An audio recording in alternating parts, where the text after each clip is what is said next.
Delhi NCR में सांसों पर पहरा है और प्रदूषण का जहर कम होने का नाम नहीं ले रहा है। इस गंभीर संकट पर मंगलवार को सुप्रीम कोर्ट में एक बेहद अहम सुनवाई हुई।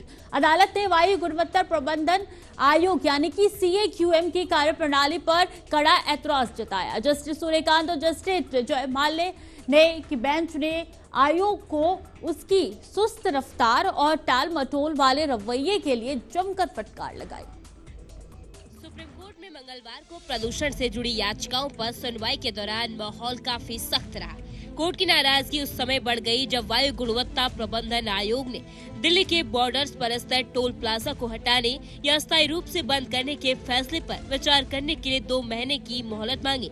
शीर्ष अदालत ने इस मांग को सिरे से ठुकराते हुए कहा कि आयोग अपना बुनियादी कर्तव्य निभाने में पूरी तरह असफल रहा। कोर्ट ने स्पष्ट किया कि प्रदूषण जैसी आपात स्थिति में महीनों की मोहलत नहीं दी जा सकती। प्रदूषण को नियंत्रित करने के लिए दिल्ली की सीमाओं पर लगने वाले जाम और वहां मौजूद टोल प्लाजा एक बड़ा मुद्दा रहे हैं। आयोग ने इस पर रिपोर्ट देने के लिए समय मांगा था, लेकिन कोर्ट ने निर्देश दिया कि आयोग को बिना किसी बाहरी दबाव या फिर हितधारकों के रुख से प्रभावित हुए तुरंत फैसला लेना होगा। अदालत ने कहा कि टोल प्लाजा पर वाहनों की लंबी कतारें प्रदूषण के स्तर को और बढ़ाती है, इसलिए इसका समाधान प्राथमिकता पर होना चाहिए।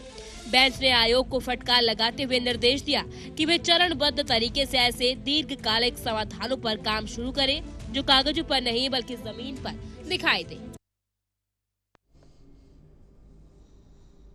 कोर्ट ने केवल फटकार ही नहीं लगाई बल्कि आयोग की विशेषज्ञता पर भी सवाल खड़े कर दिए। बेंच ने पूछा कि क्या इतने समय बाद भी आयोग प्रदूषण के असली कारणों की पहचान कर पाया है या नहीं।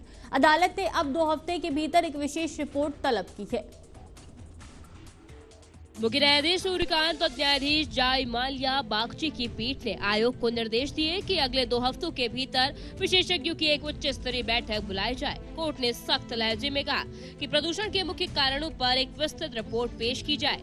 पीठ ने टिप्पणी की कि आज के समय में प्रदूषण को लेकर बहुत सारा डाटा और विशेषज्ञों के लेख पब्लिक डोमेन में उपलब्ध है। लोग खुद हमें सुझाव और मेल भेज रहे हैं। ऐसे में आयोग का ये कहना कि उन्हें कारणों की पहचान करने या समाधान निकालने में समय चाहिए गले नहीं उतरता। कोर्ट चाहता है कि आयोग अब केवल खानापूर्ति करने के बजाय ठोस वैज्ञानिक आधार पर कार्रवाई करे। सुप्रीम कोर्ट ने सुनवाई के दौरान इस बात पर जोर दिया कि अब केवल तात्कालिक उपायों से काम नहीं चलेगा। आयोग को ऐसे समाधान खोजने होंगे जो लंबे समय तक दिल्ली एनसीआर की हवा को साफ रख सके।